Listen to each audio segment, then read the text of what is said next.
Just to put this in context right now, I was having a conversation with some folks today about what's going on and in a historical context to give us an idea of, what the current administration and how their agents, local police, are acting in terms of trying to tear down any semblance of democracy that is in place.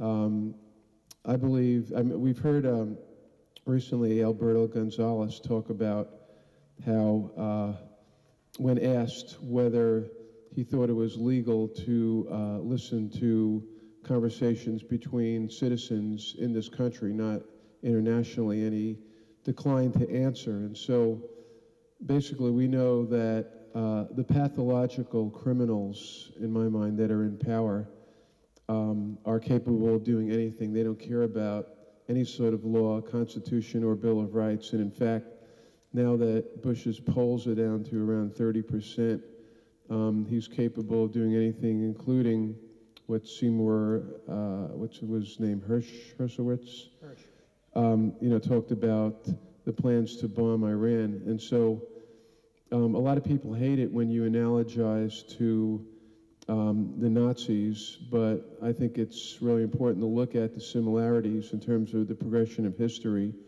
The brown shirts in Germany were responsible for kicking down the doors to dissidents who were talking about criticizing or resisting that administration. And I think we're going to see more and more of that. I think that's what it's coming to. And in fact, who knows, we may even have somebody here tonight who's not who they appear to be, although with so few, it'd be a little bit harder to hide. So I think we should keep that all in mind, and I think tonight we're going to hear from 3 different people who will enlighten us in terms of knowing more about what's happening. I think one of the powers that we have in terms of resisting an attack on our civil liberties is knowledge and savvy, and then we figure out how to do stuff to counteract what they do. The Constitutional Rights Center has had has hired a law student who's going to serve as an extern, and that extern is going to just spend time requesting information for Freedom of Information Act, either at the federal or state level. Transparency is one way we can counteract their abuse of power. People or institutions who consolidate power and abuse power hate it when they're exposed. And the more we can find out about what they're doing, the more we can take power away from them. Their machine, they call it carnivore. I jokingly called ours herbivore. And we're going to keep looking and trying to get information from them and do whatever we can to resist, because ultimately if they shut us up, they've taken away one of our most powerful tools to resist. So who am I introducing first here? David? Okay. And with great pleasure, I'd like to introduce David Fidanque, who is Executive Director of the ACLU of Oregon. He points out to me he's not a lawyer. I don't know if that's a curse or a blessing. He's been on the staff of the ACLU since 1982, and he's been Executive Director since 1983, and he's also part of the National Executive Director Steering Committee of the ACLU. So, David, take it away.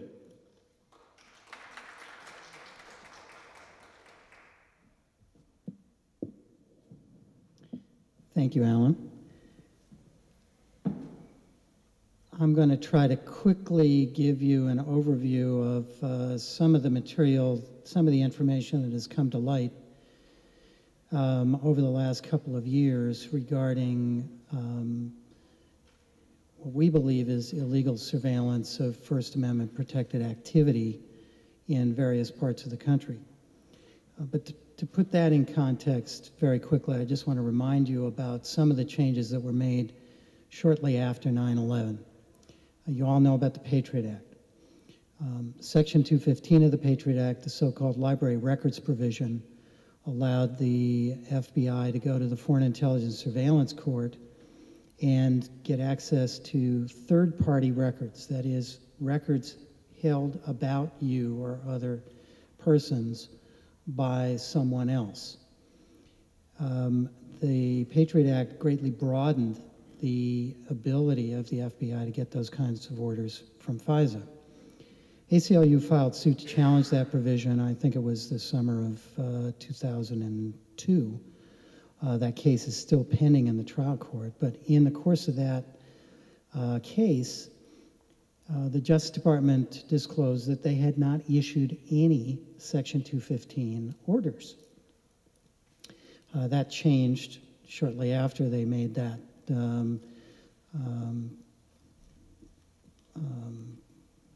disclosure to the court. It changed within a few months, but it wasn't until the spring of 2004 that we began to get a glimmer about why the Justice Department wasn't using Section 215, other than the fact that what former Attorney General Ashcroft likes to refer to as hysterical librarians were making a ruckus about Section 215. It turned out there was another provision in the Patriot Act that was also greatly expanded, and that was the National Security Letter provision that was expanded even further in the Intelligence Reauthorization Act in the fall of 2003. It turned out that the FBI was using that provision to get access to all kinds of records.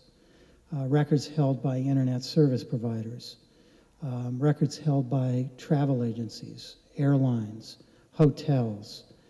Came to light that the FBI had demanded all airline and hotel reservation information from every major airline and every hotel in Las Vegas over the Christmas-New Year's holiday in the December of and early January of 2003. That was leaked. And so we began to get very suspicious about what the FBI was doing with national security letters. These are issued by an FBI special agent in charge without any approval of any court, not even the Foreign Intelligence Surveillance Court, with the super secret FISA court. Any special agent in charge of an FBI field office can issue one of these national security letters. We filed the first challenge to that provision in the spring of 2004 under seal, because for anyone to disclose the existence of a national security letter could subject that person to federal contempt charges under the National Security Act. It was 3 weeks after the case was filed that my colleagues in the New York ACLU office could tell us that they had filed the suit. They filed a second suit last July or August of '05 in district court in Connecticut. And that suit was filed on behalf of someone who provides internet services to libraries. So, you know, all this time, Justice Department has been saying, oh, we aren't going after library records. We're going after other kinds of records, not libraries. But to this day, I cannot tell you who our plaintiff is in that lawsuit. And we challenged the gag order in that case. Trial court ruled in our favor, and the government appealed. And the order was stayed pending the appeal. Just a couple of weeks ago, the Justice Department, now that the Patriot Act has been reauthorized, decided they were no longer going to oppose our client speaking about his case. But we still haven't gotten past the deadline for when our client can speak. It'll be in the next few weeks. But I want to share with you the first part of a story from the Washington Post last November. November 6th, the Washington Post. The FBI came calling in Windsor, Connecticut this summer with a document marked for delivery by hand. On Mattianic Avenue, across from the tennis courts, 2 special agents found their man. They gave George Christian the letter which warned him to tell no one ever what it said. Under the shield and stars of the FBI crest, the letter directed Christian to surrender, quote, all subscriber information, billing information, and access logs of any person who used a specific computer at a library branch some distance away. Christian, who manages digital records for 36 Connecticut libraries, blah, blah, blah, blah. Now, I can neither confirm nor deny that this person is our client. If I were to do so, it might put our lawyers in New York in great jeopardy. So just want to give you that little introduction to what we're dealing with here. Beginning in 2004, so it's been about a year and a half ago, National ACLU and affiliates now in 20 different states filed Freedom of Information Act requests with the FBI for records, any records that may be in their possession, either paper records or electronic records, relating to dozens of political organizations and individuals who are active politically, who are engaged in First Amendment protected activity. And I should say that this was something of a fishing expedition on our part, because we wanted to test what the FBI had been claiming, which was that no one was being subjected to surveillance based solely on their political activity, which, if they were doing that, we believe would be unconstitutional and would also violate even the greatly expanded Ashcroft Attorney General directives for terrorism investigations. We included the ACLU in that request as an organization, and parenthetically, the FBI disclosed that they had over 1,100 pages of documents that mention the ACLU. Very few of those that have been disclosed to us had any kind of information that might be useful. This is one of the documents.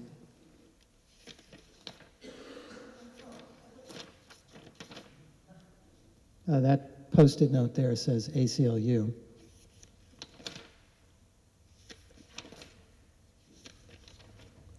It goes on and on like that. I think you get the idea. But a number of other organizations and individuals, there were records connected with those folks, and I want to share with you some of what has been released. And you can find all of this material on the National ACLU website at the Spy Files page. And the address for that is www.aclu.org/safefree, one word, all run together, /spy files. I have here a document dated May of 2004, debunking a website allegation that People for the Ethical Treatment of Animals is a terrorist front organization. So this is a memo in 2004 saying that PETA is not a terrorist organization. But I have other documents, including one from May of '04. Actually, it might be from August of '05. It's unclear from this. That talks about Greenpeace being a place that is connected, an organization connected with terrorists. I have another document here that talks about PETA and the North American Animal Liberation Front support group being support organizations that often act as conduits of information among cells, providing intelligence information to activists who engage in violent activities. Another that is a memo about PETA providing $45,000 for the legal defense of blank after he was arrested and charged in connection with blank. And this is under the heading, Tax-Exempt Groups Funding Domestic Terrorism. I don't have a date on that document. Here's another Greenpeace document dated January 16th of 2002, which talked about quoting a confidential source that Greenpeace activists have been significantly discouraged by recent law enforcement activities at Vandenberg Air Force Base and a consent decree and guilty pleas involving Greenpeace activists. So they had a source inside Greenpeace. Back to PETA, People for Ethical Treatment of Animals. This is a document from 2004, August of 2004, Norfolk, Virginia, organization on a terrorist organization, preliminary inquiry, which had received 2 90-day extensions. Let's give you some more background. Under the Attorney General guidelines, a preliminary inquiry has to be approved by a special agent in charge, and in order to be extended beyond 90 days, has to be approved by folks in DC. So this one had been extended, what is 90 times 3? 270 days. In August 2003, Norfolk FBI initiated a terrorism enterprise investigation preliminary inquiry on People for the Ethical Treatment of Animals headquartered in Norfolk, Virginia. PETA is suspected of providing material support and resources to known domestic terrorist organizations such as the Animal Liberation Front and the Earth Liberation Front. Let's see, this is this? Oh, that's just another ACLU redacted document. So let me jump forward to some recent material that has come out. A Pennsylvania organization, the Thomas Merton Center for Peace and Justice. Now that's got to be a terrorist organization, right? Based in Pittsburgh, was investigated by the FBI, and as best we can figure out, there, in the documents that have been released, there is no suspicion of illegal activity on the part of anyone connected with the center. I have here a couple of memos, one on labeled, let's see, well, let me read this one first. This is from November 29th of 2002, reporting results of investigation of Pittsburgh anti-war activity. Details, the Thomas Merton Center, Pittsburgh, Pennsylvania, telephone, address, web page, is a left-wing organization advocating, among many political causes, pacifism. TMC holds daily leaflet distribution activities in downtown Pittsburgh and is currently focused on its opposition to the potential war with Iraq. TMC advertises its activities on its webpage. In November 2002, it coordinated an annual An-Nas Humanity Day at the Islamic Center of Pittsburgh. Purpose of the gathering was, quote, to bring all people of Pittsburgh together in understanding and respecting each other, and also to inform them about Islam and Muslims. And it notes that Special Agent Blank photographed TMC leaflet distributors on November 29, 2002, in Market Square, Pittsburgh. These photographs being reviewed by Pittsburgh IT specialists.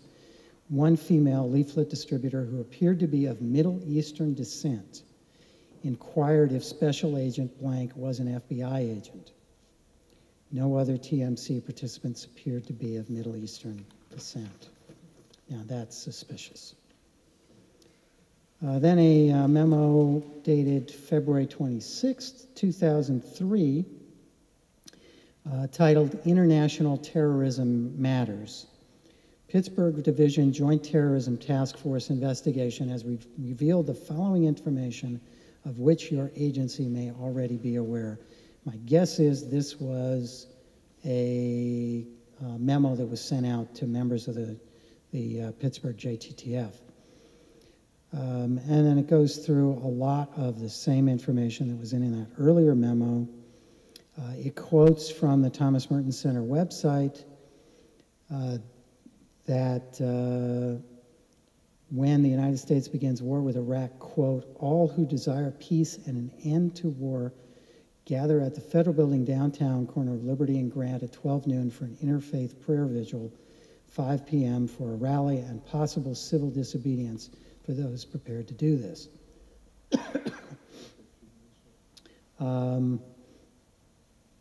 It also lists on the website February 15, 2003, which is a day for international protesters against the war promoted by United Peace and Justice. Notes several vigils that are planned for that date. Is this terrorism? No. We don't think so either. One other recent set of documents released in Denver indicated that the FBI tracked cars that parked at a bookstore in Denver, which was advertised as a meeting place for people going to an anti-war demonstration in Colorado Springs, organized by the Rocky Mountain Peace and Justice Center. And the FBI engaged in surveillance of this bookstore and noted vehicles, license plates, make of vehicles, years of anyone who parked near the bookstore in their parking lot at the appointed meeting time. Again, clearly not terrorist activity. Here in Oregon, we have also filed a FOIA request, which parts of are still in process. That request was filed on behalf of a number of organizations which fit the same kinds of profile of the other organizations I've been talking about. So far here in Oregon, no smoking gun. I think it's important for you to know that there is an Oregon law that prohibits political surveillance by state and local police, which is the main reason that Portland has now pulled out of the FBI Joint Terrorism Task Force after 5 years of work by our coalition here in Portland. And stay tuned for further developments. Thank you.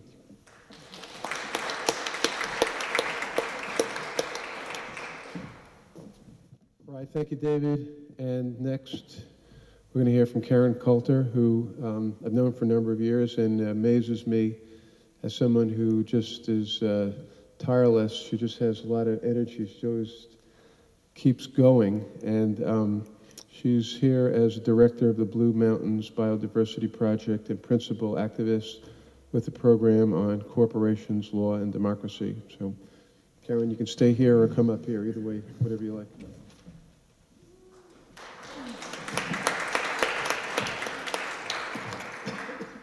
Hi. I was asked to address the chilling effect of the current grand jury witch hunt of environmentalists in Eugene in particular, so a lot of my references will relate to that. First, it's important to understand that the chilling effect is the intent of this green scare. Like the Red Scare of the McCarthy era, all the subpoenas, indictments, and use of informants has little to do with the individual cases or bringing theoretical criminals to justice, and much more to do with dampening a growing public support for activism to stop the destruction of the earth by corporate profiteers, which has been spiraling out of control. More immediately, it's about stopping that part of the movement that dares to challenge the rule of private property as superseding the rights of life for other species, ethical concerns such as the suffering and pain of animals under laboratory experiments, and the need to protect fundamental ecological integrity and biodiversity. Defending other species' rights to exist and the sustainability of the earth as a whole by disregarding the established rights of property could be seen as justifying a defense of necessity, such as where a person is excused from the law for rushing into a house on private property to rescue a child from within the conflagration, and perhaps breaks down a door in order to do so. In this case, it would be rescuing the planet or rescuing animals, destroying property in order to do so would be the analogy. However, this kind of reasoning is totally contrary to the destructive logic of global corporatization, which is to privatize everything from healthcare and public education to wild medicinal plants and human gene lines. To privatize a society's fundamental cultural and democratic space, the ruling elite has to foster an image of private property as sacrosanct. They have to foster a myth as it being inviolable, beyond the reach of public discourse or political engagement, enshrined in the untouchable realm of law. To reverse this trend of losing our sacred public institutions, such as the ones on the chopping block now, our national parks, public libraries, public squares, and airwaves, things like that, to corporate privatization, we need to challenge the myth that private property rights should supersede every other concern, and that private property somehow guarantees our individual freedom. In fact, the opposite is true. The more our public democratic space is privatized, the longer private property is accepted as off limits to challenge, the more we will lose our civil liberties, as we've been seeing. Obviously, this is another aspect of the current clampdown on activism. It's not a coincidence that these activists with the grand jury being convened in Eugene are facing 30 years to consecutive life sentences for property damage where they didn't harm any living thing, while thousands of warrants in Portland have not been served for rapists, sexual abusers, robberies, and so forth. That was in one of the Portland papers recently I happened to pick up. Something like 30,000 warrants were never served at all. The media focus on prosecuting activists on the left for alleged property destruction is very hypocritical also, in that there are noted examples of far-right known threats of terrorism. Over 60 of these cases, I think this is probably since 9/11, which didn't receive any media attention at all. I didn't know about it until recently. This legal prosecution and media bias serves the interests of what is truly now a fascist regime. Bush has violated the law numerous times for impeachable offenses, has admitted to them. Legal prosecution and media targeting of those accused of ecologically motivated sabotage that dates back to 6 to 8 years ago diverts public attention from these white-collar serious crimes of the presidential administration and serves to stifle public outcry at the steady erosion of our civil liberties under the so-called Patriot Act. Of course, this has a chilling effect.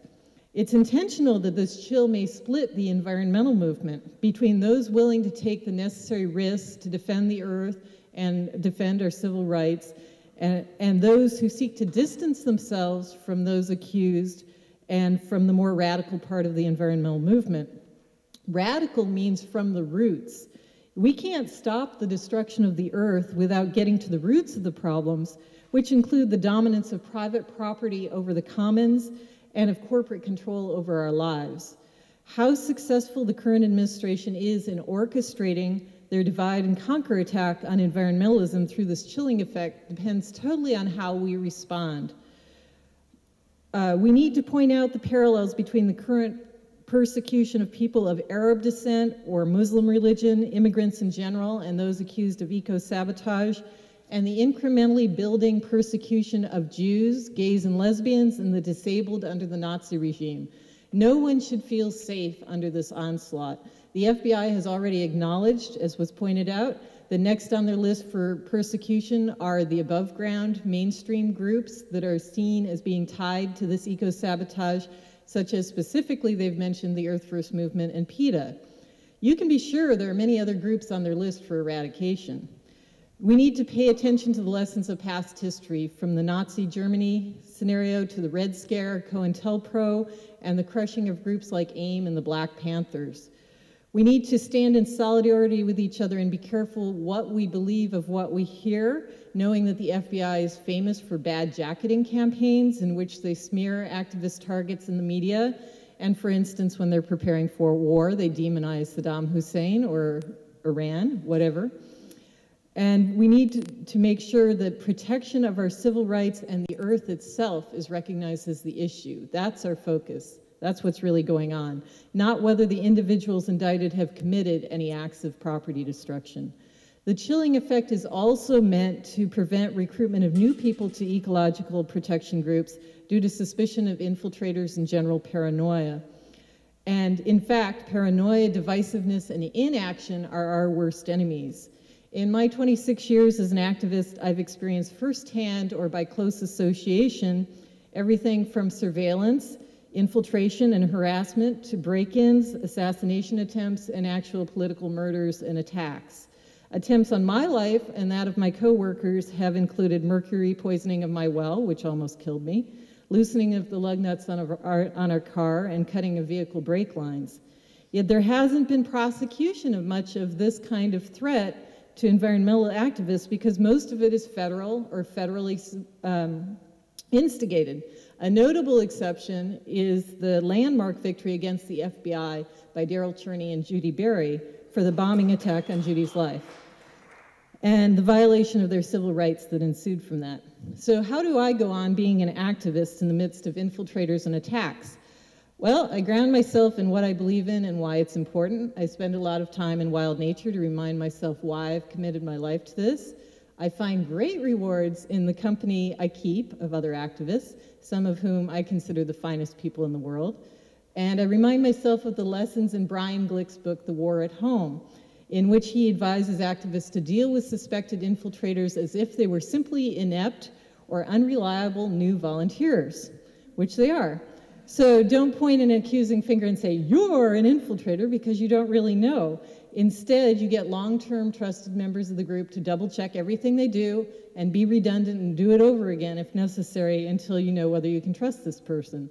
And don't turn away new people out of elitism, which is usually the case, and paranoia. Just don't share anything you don't want an infiltrator to know. This should be easy with most above-ground groups, even those doing civil disobedience. In the case of the Cedar River Action Campaign in Seattle, we reached an agreement between those who wanted to do civil disobedience and those who wanted to only do legal activities, where we split the group so that the civil disobedience people met separately so we could control the infiltration effect. We had 3 known infiltrators during that campaign, where we were 99% sure in the long run. And then the legal group did everything else. They did petitioning, picketing in front of the city council, phone banking, fundraising, everything that we needed. And this was one of the most successful campaigns I've ever been on, where we stopped the logging and won protection of the Cedar River watershed and the Green River watershed, which are Seattle's drinking watersheds. As for threats against myself personally, I find courage to be habit forming. The more you stick your neck out for what is right despite your fears, the stronger you become. As Audre Lorde said, when I dare to be powerful, to use my strength in the service of my vision, then it becomes less and less important whether I am afraid. Audre Lorde was a Black lesbian mother, warrior poet, activist, and 14-year cancer survivor. So if she could acknowledge her fear and still use her strength in service of her vision, I figure I can too. This struggle against the rule of property, squashing political and civil rights of the majority, is nothing new. In fact, it's thoroughly grounded in the history of this country, such as the first colonies, which were actually slave labor plantations, such as the Virginia Company, which later became the state of Virginia, and the Massachusetts Bay Company, and in the fact that at the time of the Revolution, only 10% of the population could vote because everybody else was considered property. Africans were considered, slaves were considered property, women were the property of men, children were the property of their fathers, indentured servants were the property of their masters, et cetera, et cetera. So capitalist expropriation of land and resources is founded on violence. Expropriation of native lands, the genocide of native people, the enclosure of the commons. The framers of the U.S. Constitution were overthrowing the more decentralized state rights, which were more responsive to people's concerns locally, and codifying the domination of property rights over widespread political rights. This dividing and conquering has been with us all the way along and has affected groups fighting for their civil rights, where every movement struggle has been independent of each other, such as the women's suffrage movement being separate from the civil rights movement and so on. So we need to join hands across movements and mainstream versus radical boundaries to resist this current attack on our civil rights and the earth. The good news is that what's required is nothing more than classic grassroots organizing and reaching out to others, which is something we can all do. As opposed to protesting a G8 summit and a forced trade agreement said, join us in protesting against their world, where everything has a price and nothing has a value. Thanks.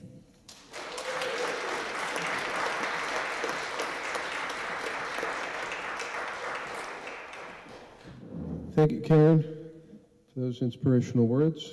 And next up, we have Hope Marston, who's the Western organizer of the Bill of Rights Defense Committee.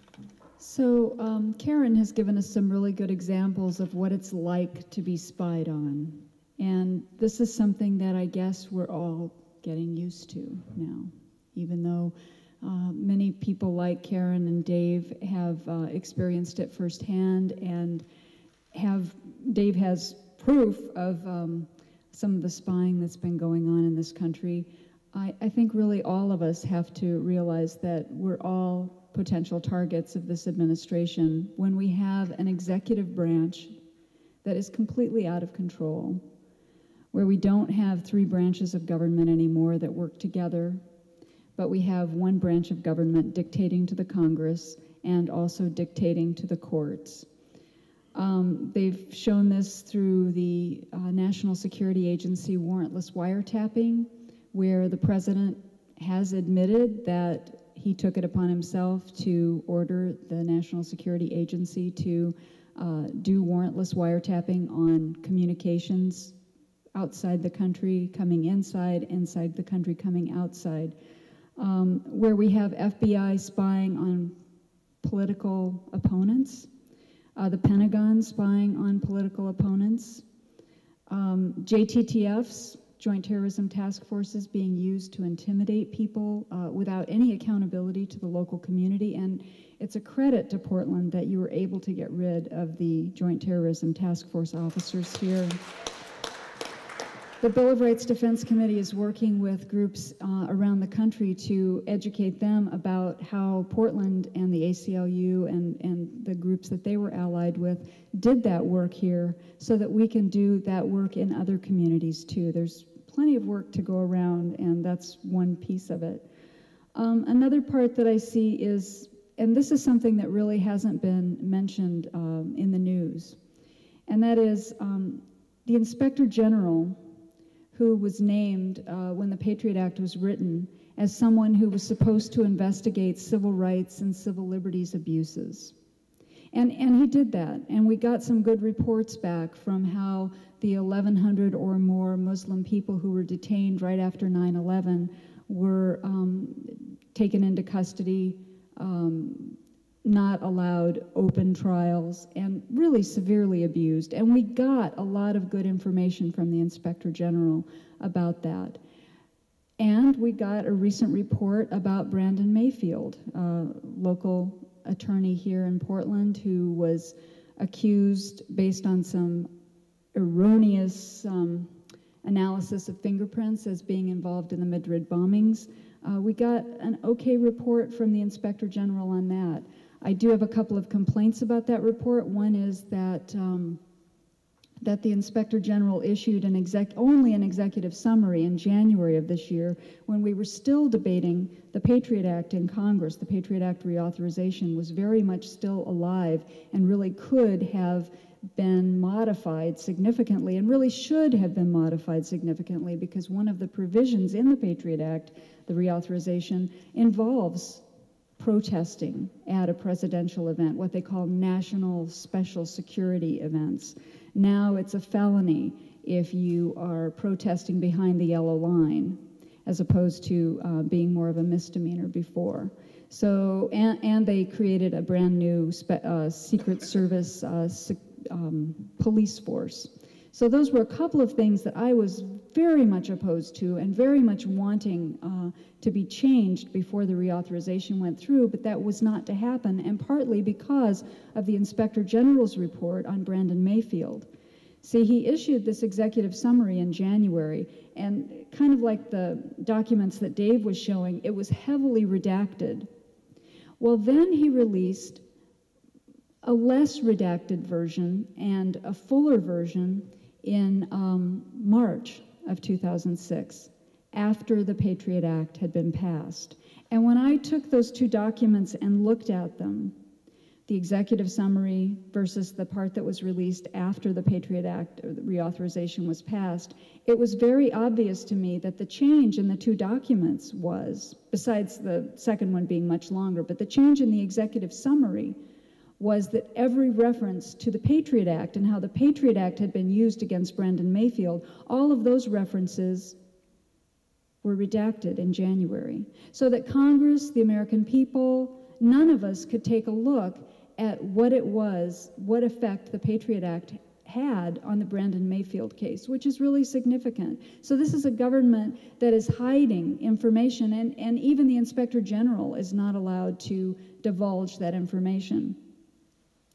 Another quarrel that I have about the Inspector General, and this is another thing that you won't see in the news, I don't know really why, or maybe I do, the media doesn't get a hold of these things and report them to people, because, you know, we are supposed to be the government. We are supposed to be able to hold the government accountable. And if we don't have enough information, how can we do that? So the other piece that was very disturbing was that the Inspector General included this in his report. In the Brandon Mayfield case, he was not allowed to do any sort of investigation of any of the attorneys, U.S. Attorney's Office, Attorney General's Office, anyone who was involved in the Mayfield case. He wasn't allowed to investigate that.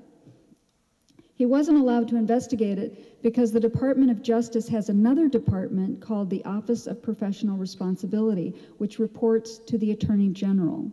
And that office decided that it had jurisdiction over the attorney part of the Brandon Mayfield case.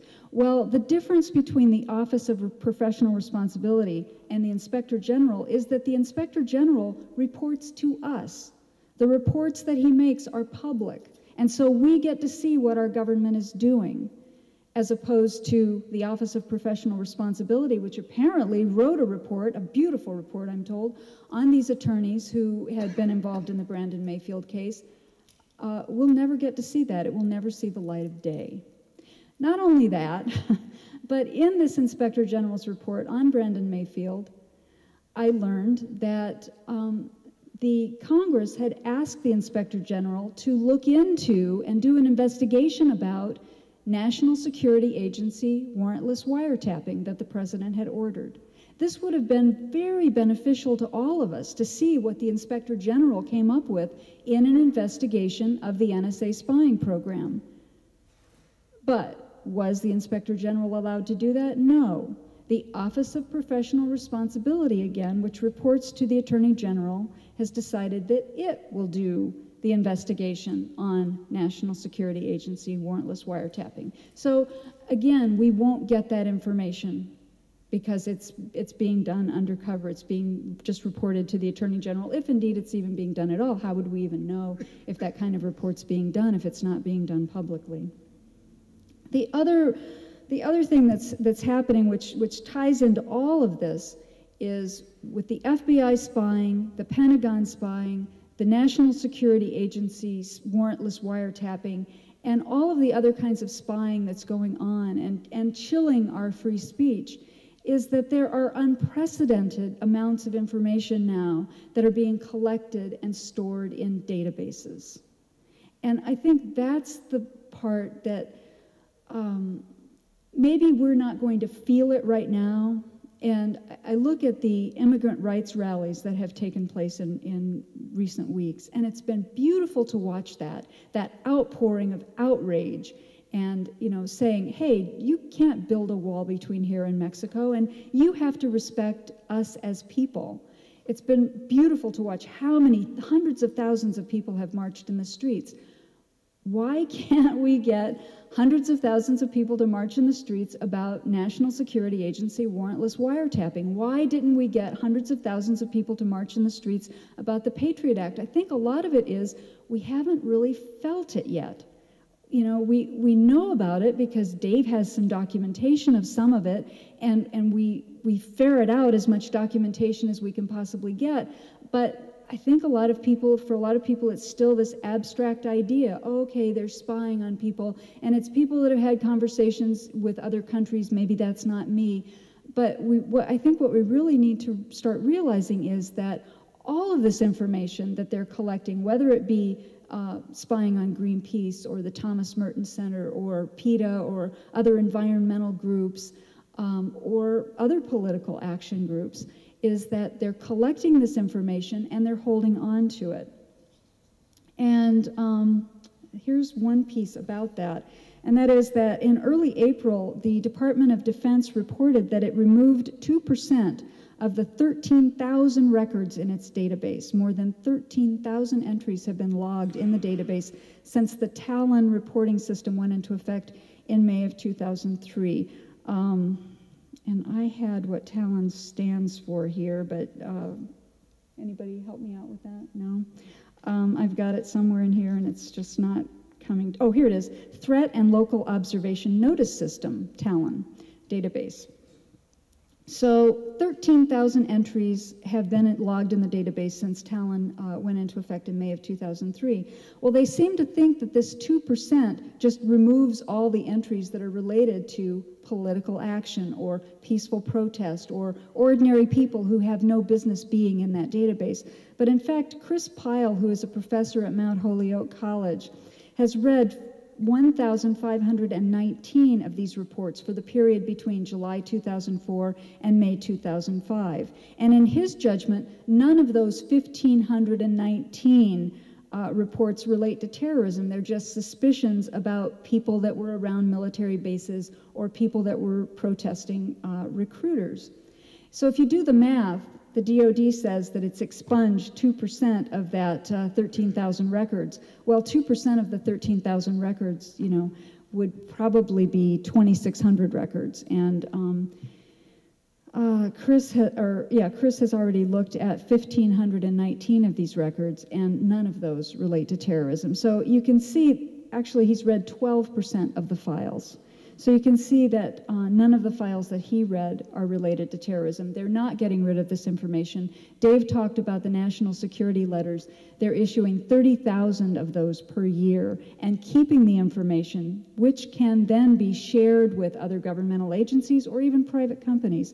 So this is the part where they're collecting the information. You may not feel it right now, but you know what? You may feel it later when sometime you go to get a job and there's been some information collected about you, and you don't get the job. You may not end up ever finding out why you didn't get the job. It may be a secret thing where information was collected about you, given to the employer, and you didn't get the job. And worse and worse and worse kinds of ways that this data can be used. The Bill of Rights Defense Committee is a national grassroots organization. We work with groups all over the country to combat these kinds of erosions of our Bill of Rights.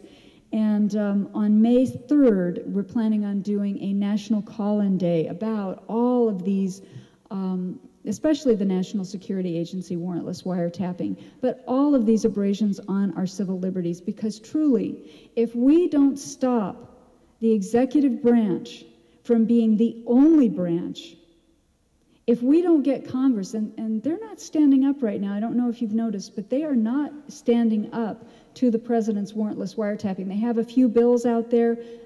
We need to oppose all the bills at this point, because all of them basically, in one way or another, condone and codify what the president has done. So, you know, in 1791, when the Bill of Rights was put into the Constitution, it got put in there not because the politicians were for it, but because people demanded it. And that's what we have to do now. We have to demand that our Bill of Rights is upheld, and it's up to us. So we've got to hold our congressional representatives responsible. If you want to find out more about the May 3rd National Call-In Day, you can go to the Bill of Rights Defense Committee website, which is bordc.org. I also have information here that I can share with you about the phone number to call and that sort of thing. But in that way, and in so many other ways, as Karen was talking about, organizing and making sure that we are a viable force in our communities, working across the lines, you know, mainstream groups and radical groups. We can't leave anybody out. We all have to be together working on this if we're going to take back our democracy. Thank you.